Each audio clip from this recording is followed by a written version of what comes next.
Welcome to the Beyond the Call Sheet podcast series, where we interview creatives and hear their journey working in the creative arts. My name is Earl Simms, and I'm a hairstylist in the world of fashion and celebrity. Tell me about your early inspiration, and were there any signs you might be a hairstylist later on in life? Let's say I used to play a lot with my neighbour's doll. She had this dolly, I think they used to call them Trissy dolls. It was a head, and you would do the hair and do the makeup, and I used to run next door to go and play with it all the time. Give her my Action Man, which was boring, didn't have any hair.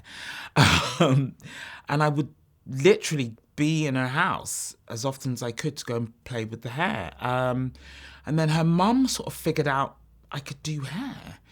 I would say I was probably 8 or 9, 10 maybe. And then I would do her mum's hair. I mean, I wasn't great. I don't think I was great, but her mum would give me the rollers. I would put them in. I'd brush the hair out. And I always sort of played with my mum's hair, my mum's wigs, and just always playing with people's hair, really. Then as I got older, I would go to a bigger town, go into the magazine store, the bookstores, and just look at all the fashion magazines and all the books. And I was inspired that way. So I think that kind of was setting me up. Not that I knew I was going to be a hairdresser, but I was just fascinated in fashion, gorgeous things, fabulous things, things that were quite glamorous and beautiful people. Did you study to become a hairstylist? And if so, what was that experience like? Before I studied hairdressing, I wanted to be a chef.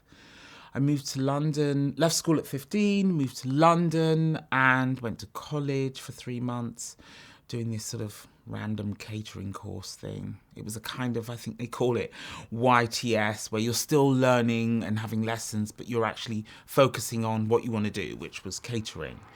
Did that for 3 months and left, got a job in a factory. Wasn't very fancy. It wasn't a restaurant, which I thought I was going to get into. Some gorgeous restaurant serving, making beautiful food. It was kind of like a factory, basically, doing everything en masse. And then I found this magazine, saw a salon in there, and then I went to get my hair done at the salon, and that's when my life changed. I asked them for a job, and they gave me a job, but the job was not full time. It was just a Saturday boy. So I was still working in the kitchen for about a year before I found a full-time job in the salon. But this salon completely changed my life. I'd never seen hair done on black Afro hair like this. I grew up in the country. We didn't have salons like that. So I was in this sort of top-end London salon with very, very fancy, gorgeous, bougie, glamorous black people coming and going, having their hair done. And I was just blown away. And that's was my sort of love of hairdressing. And I realised then this was going to be my job. But they couldn't offer me a job. So I then applied to another salon, which was a white salon, and got a full-time position. And that's kind of when my life started. It was in Covent Garden.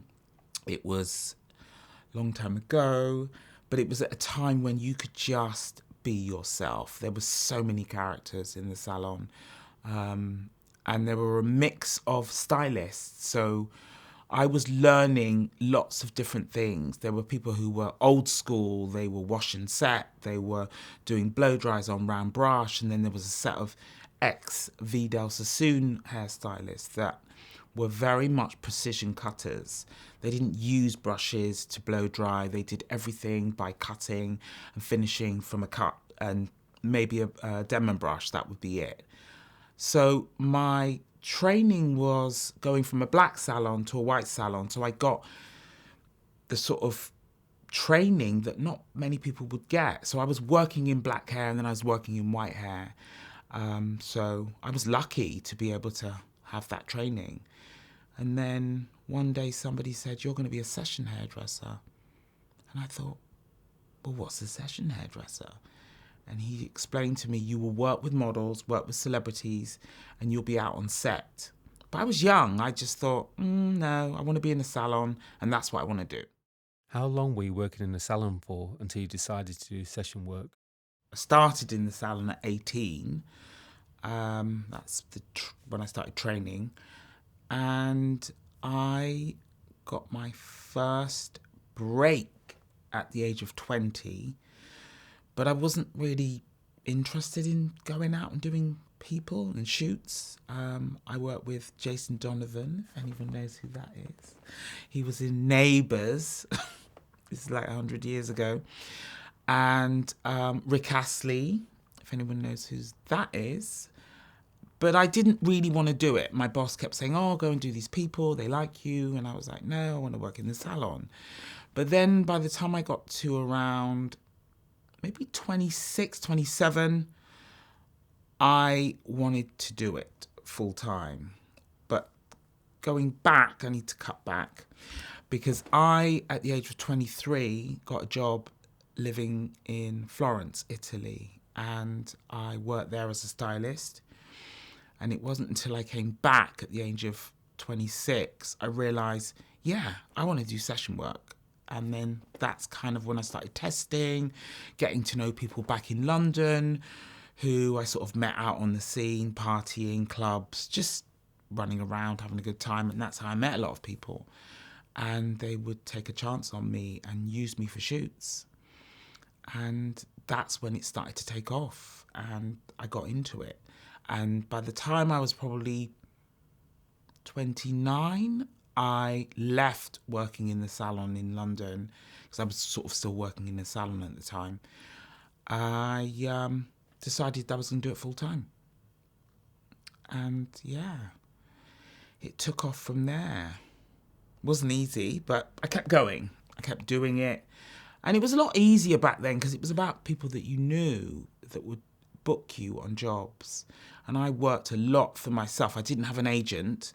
I worked for The Face. I worked for Sky Magazine. I worked for Elle Magazine.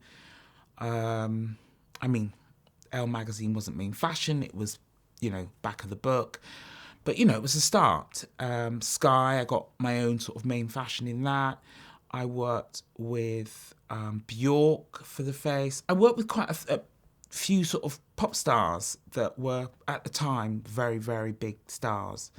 And I got that by myself. It was just sort of luck and people that I knew.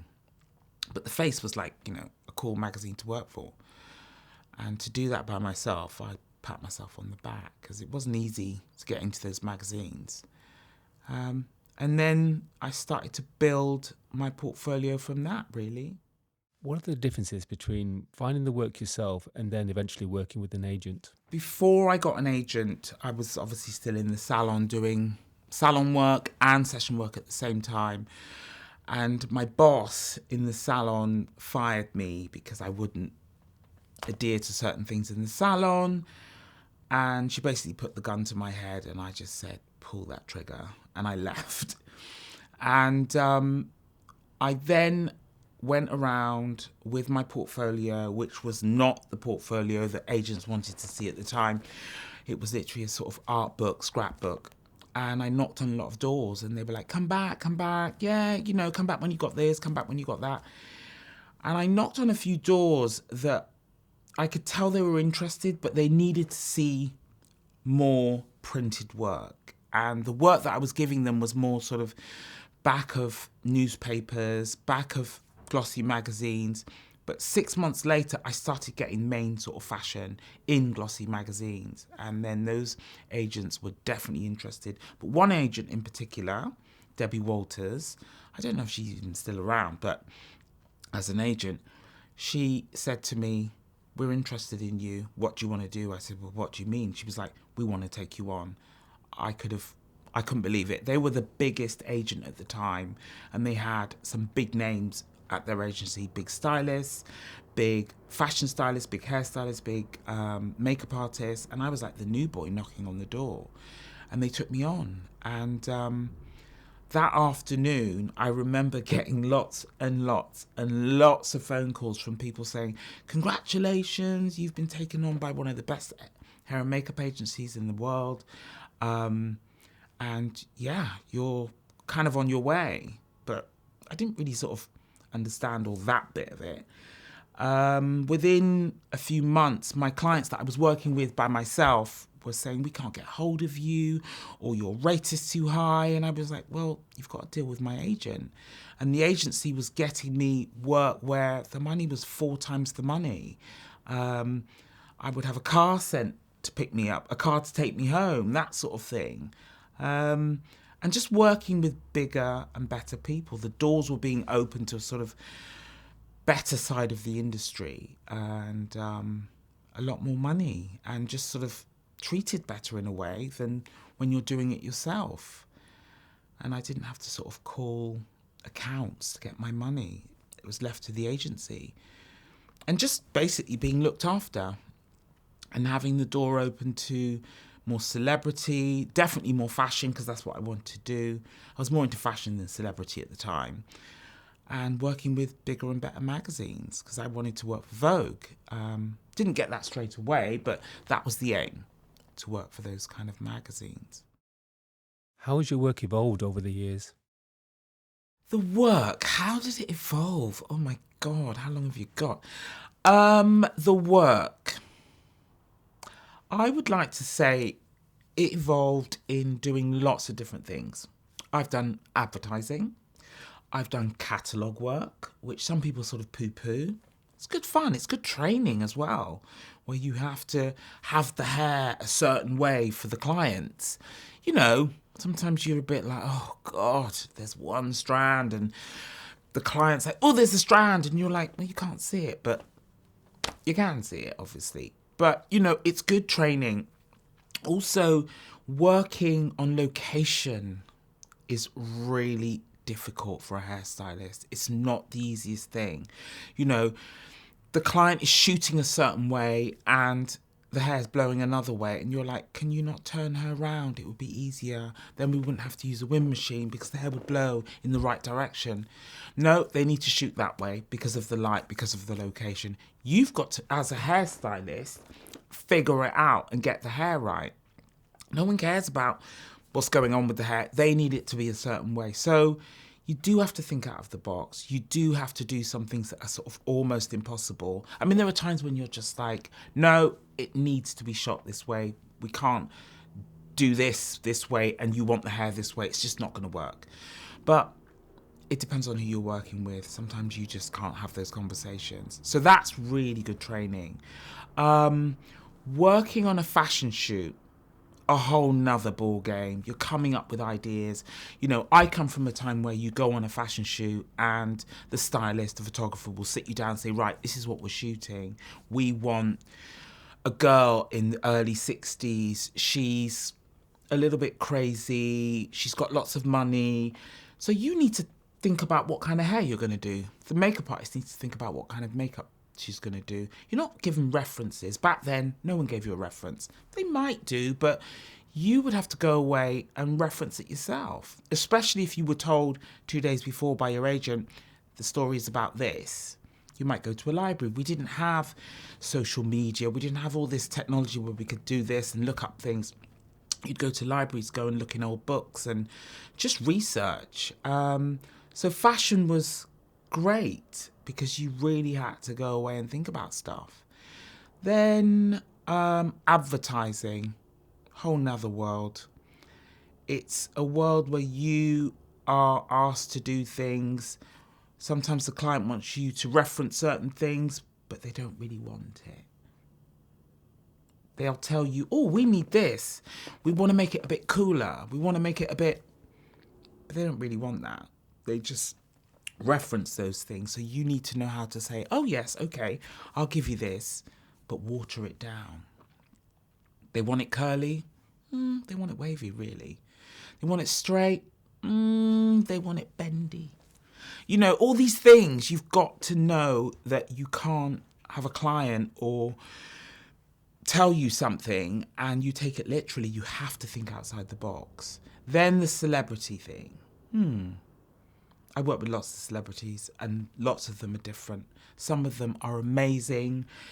You know, you walk into a room and you have to feed off the celebrity. Sometimes you walk into the room and you're working with people who, you know, they want you to come up with things.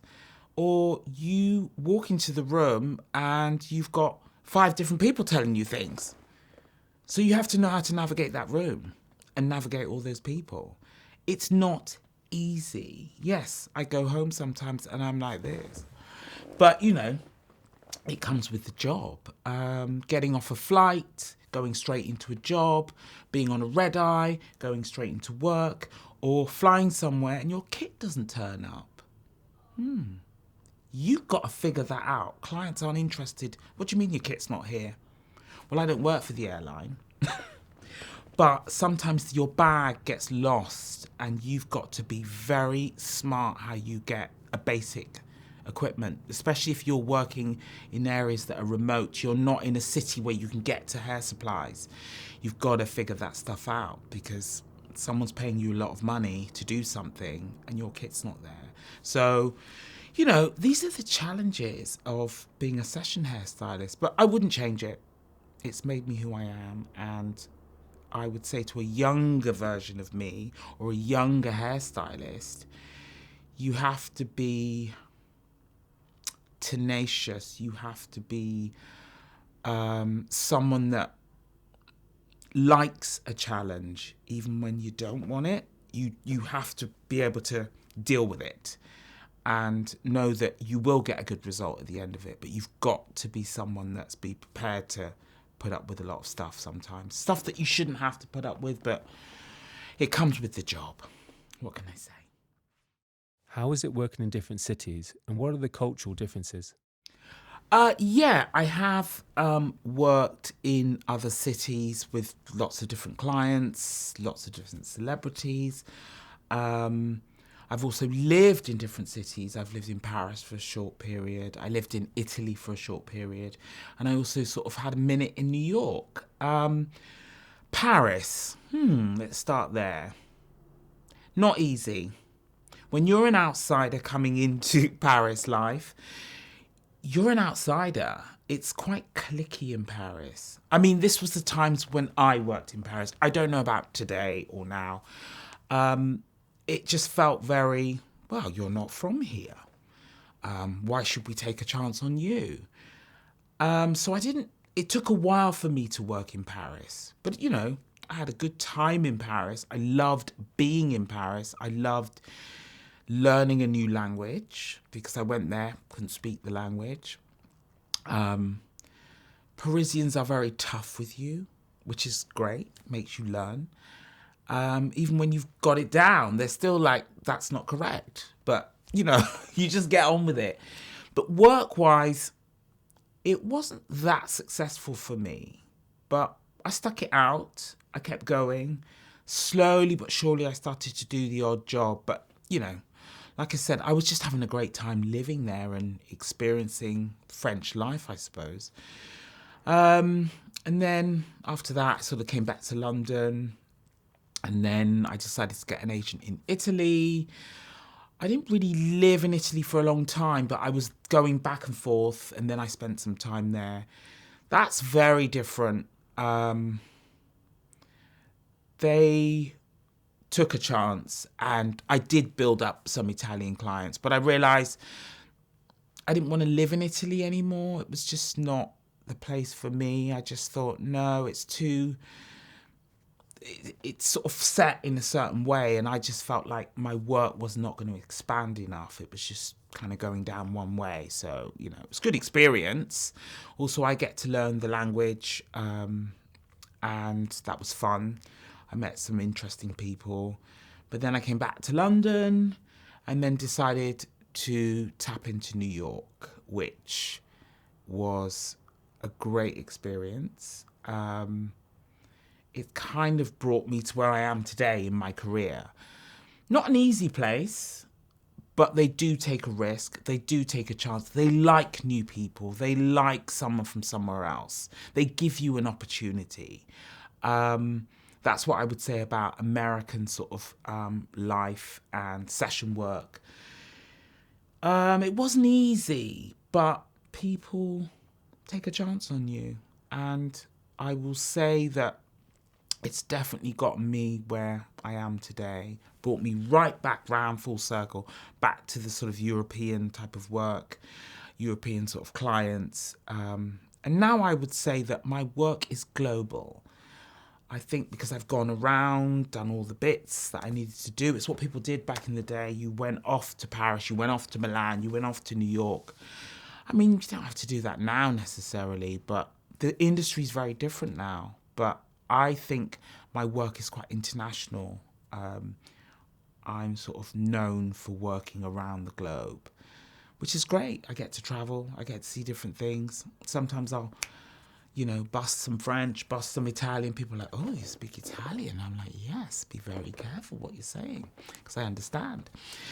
I can converse in another language, which is nice. Italian, a little bit of French. From your perspective, how has the industry changed over the years? I would say it's changed in a way for me as a hairstylist, as a person of colour, black person, coming into the industry. I'm not walking into the room being the only person of a different nationality. You see more people of different backgrounds in the industry, working behind the scenes, in front of the camera, behind the camera. I'm definitely working with more models of colour, of all sorts of backgrounds. Definitely when I started, I didn't really see many models that I was working with that were black or mixed race or Asian or whatever race. They were just predominantly white models. Didn't work with many makeup artists that were black, didn't work with many photographers that were black or other ethnicities, not just about being black, just other ethnicities. But the industry's changed a lot, and I feel like a lot more people from different backgrounds are working in the industry, which is great. I feel like working in America, there were definitely more people of colour in the business when I was working in the beginning. It was definitely a drought through, I want to say, the 90s. Very kind of, you might see someone of colour. I feel like before I got into the industry, when I was a lot younger, I saw more advertising of people of colour in the 80s, definitely. And then, like I said, when it got into the 90s, it just felt like there was a drought. But yes, it's changed for the better. I feel that, people need to see themselves.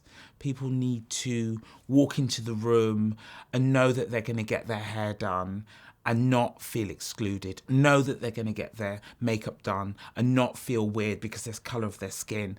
I was lucky to have training where I was working on all hair types. So that was my training. So if a girl sits in my chair or a guy sits in my chair or a child sits in my chair, I don't care where they're from, they're going to get the hair done. I don't think, oh, well, your hair type's different, I can't do it. No, they've got hair. It's your job. You have to go out and make sure.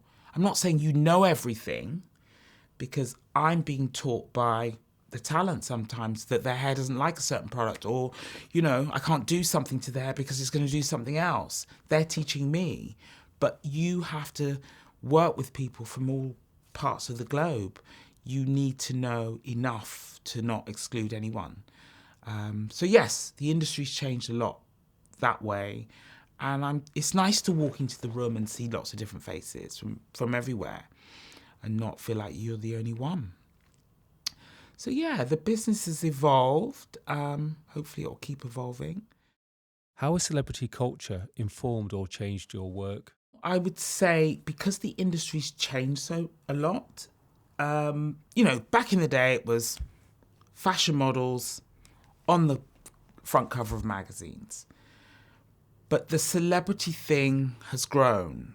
And it's the celebrity on the front of the magazines. They're selling the magazines. They're selling the watches. They're selling a lot of the makeup brands. They're selling, I don't know, high-end advertising fashion brands. They're being used in those markets. So from working with the celebrities that I work with, I get to do those sort of advertising jobs or watch campaigns or different types of things that are out there that models were selling. I never sort of worked that much in advertising high end with models. I would say the celebrity has taken me into that role, because celebrities are the new models. No one really saw that coming, but I definitely felt that it was changing, and I could see that celebrities were going to take over. It's just now it's sort of the norm to see a celebrity in advertising, and that's how my industry, or more what I'm doing, has advanced me in business. How has social media impacted your work, and where do you find inspiration? Let's say that social media has, I don't know if I can use this word, sped up everything. Everything is so much more speedy. You're like on to the next, inspired from moving around, traveling. One day you're here, one day you're there, one day you're in this environment, one day you're up a mountain. I'm inspired because I get to move around a lot. I'm not, one day is the same, ever. Sometimes my office can be on a boat in the middle of nowhere. Sometimes my office could be in a remote castle. Sometimes my office can be, I don't know, sometimes I find myself working in amazing places. Don't get to see these amazing places. You've flown halfway across the world to go and do a shoot somewhere or work with talent somewhere. And you have people say, oh, what was that like? And I'm like, well, I don't know. I just saw the airport, my hotel room and the corridor. And we shot in this location and we were all shoved in a room somewhere. And that was it. Didn't get to see anything. But definitely social media has made things a lot quicker, a lot faster, and you're just having to be ahead of the game the whole time. You can't relax. But that's kind of good, I think, keeps you on your toes. What advice would you give to young creatives starting their journey? Well, let me think about myself being a young creative and trying to get to this place of doing all these fabulous things like overnight. Just take your time. Learn as much as you can, especially if you assist people. Learn as much as you can. Be on time. Be ahead of time. If someone tells you 10 o'clock, be there at 9:30. Be helpful. Don't just sort of wait to be asked things. If someone needs a cup of tea, make a cup of tea. I know that's not what you're there for. You're there to learn about hair and assist with hair. But, it's really good if you're somewhere and, I don't know, someone needs some help with their bags. It could be the model. It could be the art director. It could be the digitech. It could be the assistant that's coming in with the clothes. If you're already set up and someone needs help, be helpful. It doesn't cost you. Also, I think as a young creative, now it's different because you are in a time where, I don't want to say this, but I'm going to say it. A lot of people want everything like that. It doesn't work like that. You have to do the groundwork. You have to work hard and work up the ladder. It's a really good way because you end up sort of having all these experiences that you can use in what you do. But when you want to get there instantly, you might be thrown into something and it's not for you. And you find you didn't do that job that well because you don't have the experience. I'm still learning and I've been doing this, I won't say how many years, but I've been doing it a long time. And I'm still learning, and I'm still around people that are teaching me things, especially the clients that I work with. You have to listen to them sometimes. If they tell you, oh, I don't use because of, listen to them, because you might find you put that product in their hair and you've now got to wash that out, but you're in the middle of, I don't know, a location with no facilities. So you do need to listen and just be kind and open and work with people in a collaborative way. It's not always about you. And it's not always about the makeup, and it's not always about the nail person, it's not always about the talent, and it's not always about the art director, it's not all about the film crew. If we can all work in a collaborative way, it just makes things a lot easier. And be nice. That's what I would say to a younger person trying to get in. And if you, like I said, I'll go back to assisting. If you can assist as many people as you can, because everyone's going to show you different things. And you're going to take something from everybody. Sometimes you'll think, oh, I don't like the way that was done, because you might have a better idea. And you might be able to show that person you're training with another idea of doing something, if they're open to listen. I've had assistants say, oh, you could do it this way. And I'm like, oh my God, so much quicker. Because they are going to teach you something new, because they're coming from a different time. But I would say, as an assistant, just be patient. Because if it's what you want to do, you will get there. You have to be patient. It doesn't happen overnight. Thanks for watching or listening to Beyond the Call Sheet. I hope you found it interesting, and if you'd like to be notified of the next episode, then don't forget to subscribe or like. Thank you.